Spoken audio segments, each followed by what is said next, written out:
We just had a massive amount of new Masters of the Universe Origins-based figures get revealed intentionally or unintentionally in the last few days. A lot of them have fantastic custom potential usages. So I figured I'd point out what parts seem to be very useful to me, and we'll see if you agree.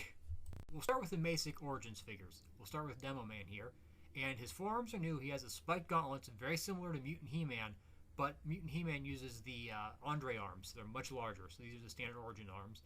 His ankles are new. They're bare ankle, and they're actually longer than the John Cena ankles, so that's going to be very useful for making taller characters. His armor and tunic are two separate pieces from the looks of it, so they can be used on different customs, and he has a new spiked elbow pad. All these things would be fantastic if it wasn't for the fact he's a Creations exclusive, so it'll be very hard to get many of them. I think the limit will probably still be 3 unless we go back to the Grizzlor style open pre-order system. That'd be great. I'd probably take 10 of them in that case. Gild doesn't have as many obvious immediate uses as Demo Man. Other than his head, his only new body part they tooled are his ankle pieces for his new boots, which are nice and could have a lot of usages. His armor is new and is distinct to him, but it also has a generic fantasy vibe I could see being used many times. I was actually about to start work on a custom kit of Geldor, but then this figure was announced, and I was going to be making a kit of him and Prince Daikon from the same mini-comic, but apparently with Geldor being made, Prince Daikon used the same boot pieces. So I'm going to wait on him because there's a good chance Mattel's going to make him as well. Now into the cartoon collection, we'll start with Evelyn. There's not a ton here to be notable. She probably reuses almost the entirety of Teela's body. Her torso may be a new sculpt, but it's also giving me the vibe it might be an overlay like they did with Teela's. I don't know for sure. It just looks like it's sticking out a bit in these pictures, but we don't have a better picture, so I can't say for sure. Then we have Adam and Cringer. I'm assuming they're a 2-pack. I can't say for sure. Adam doesn't have a lot new to the table other than his vest, but the basic Origins Adam proved to be a very useful figure for me for just a lot of reasons, so I'm assuming the same will be happening here. Cringer, on the other hand, while there's not like an immediate other Master Universe based like medium-sized big cat, there's one thing that came to mind with him that I don't think many people would consider, and that's the Devil Cats from Spectratron. Assuming his head is on a basic ball joint, I'll make one of these. There's probably like 4 other people on Earth that consider making these. If Cringer's easy to get, that is. I don't know how he's being released yet, but if he's like just a basic store exclusive 2-pack like at Target, I'll do some. Now into the Turtles of Grayskull line, we'll start with Skeletor, who doesn't appear to have any new body tooling other than his head, but he has a 2002 ankle pieces in a new color, which is nice. But his chest armor looks fantastic. I can see it getting a lot of play in customs. Michelangelo probably doesn't have a ton of custom potential in it because the other Turtles have already integrated a lot of these pieces already. It'll be a different shade of green.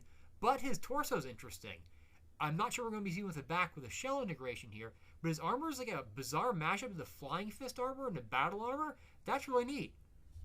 Now, April is a very interesting figure. I did not expect to go with Sorceress as April, but it works to a degree. Now, there's some interesting things. Her wings appear to be attached to the torso overlay piece she has. Assuming it is that case, her torso would hopefully just be like a basic torso without the wings bolted to it like the Sorceress's. That could be useful. I assume feather detailing sculpted on her torso looks very fine. I could definitely see some people reusing that as like a chainmail effect on some customs, which continues onto her belt overlay. I think the entire belt's an overlay over one of the WWE waists, which that's nice. We don't have a lot of like hanging fabric in this line. That's very useful. Her boots are very exciting to me because we've not had any female boots that aren't like a furry top boot, and these or She-Ra's very integrate ones. These are just a flat top boot. That could be very useful. Her entire arms are new as well, which is very interesting. So she doesn't have the Teela upper arm armor band, and her arm appears to be more muscular than past releases, which that's interesting to me because Teela's not reusing them in this line, which makes me think maybe we have a She-Ra coming. I'm really liking Casey Jones. He looks great. I'm surprised that Ram Man alternate helmet's getting this much play and being reused as his new mask, which is fun. The pieces for his body don't really have a lot of usages, other than potentially the teal and white boots I could see someone doing something with. That's the only thing that stands out. Obviously, the amount of weapons he comes with is the big standout here, and I could see a lot of people being very excited to get multiple of him just to give the figures new weapons. Again, with Leatherhead, we have another figure that looks great, but I can't think of a lot of custom usages for. He's very specific to him. The only thing is, he uses a lot of Snake Man pieces in a new Seafoam shade, which I see being used in a lot of customs, but just for new Snake Man is all comes to mind there. Stealth Ninja Leo looks nice. He doesn't have a lot bringing to the table other than his new armor overlay, that belt overlay that hangs down with the keys. It's really nice. I can see some great usages there. Now, two Bop Steady is where things get real interesting. I can see a lot of people trying to rush out and make a 2-bad custom right away. I would probably say don't do that because we know he will be coming. He'll be a Creations exclusive, but there will be an official 2-bad. But that makes something very interesting. So there's one big upside this figure has. It does not have Badra's scaled torso pattern on half the body. So for a lot of two-headed characters you might want to do, this is what you want to get. You have a totally smooth torso for the 2 neck joints on it. Assuming the vest comes off, it appears to. It's hanging over the torso. I can't see it being sculpted to the body. Also, he has like new pants pieces for the upper and lower legs. Other than knee pads, that could be useful for some stuff. I think a lot of people are going to miss this, but I think Splinter is going to be big. Why? His hands and feet. Me and so many other people that I know make Master Universe Origins custom pieces, we make clawed bare feet for Beastman. Or any other customs like that. They want the sock feet. Look at his feet. An official figure finally has feet that work there.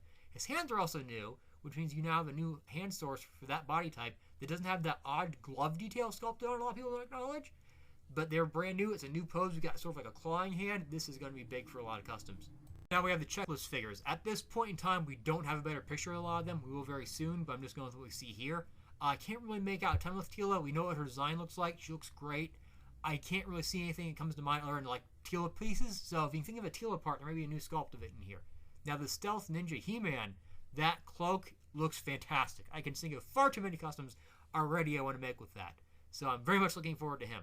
The Hordak, we can't see a ton going on with him. Other than that's a very nice new arm cannon. That looks pretty cool. That's going to get some play. And I think the big one is Merman. Already, off the bat, we're getting a Lady Slither tailpiece in a retail release. That's going to get used so much, let alone everything else going on with this figure. But you can see why there's a lot of excitement in these waves for customs.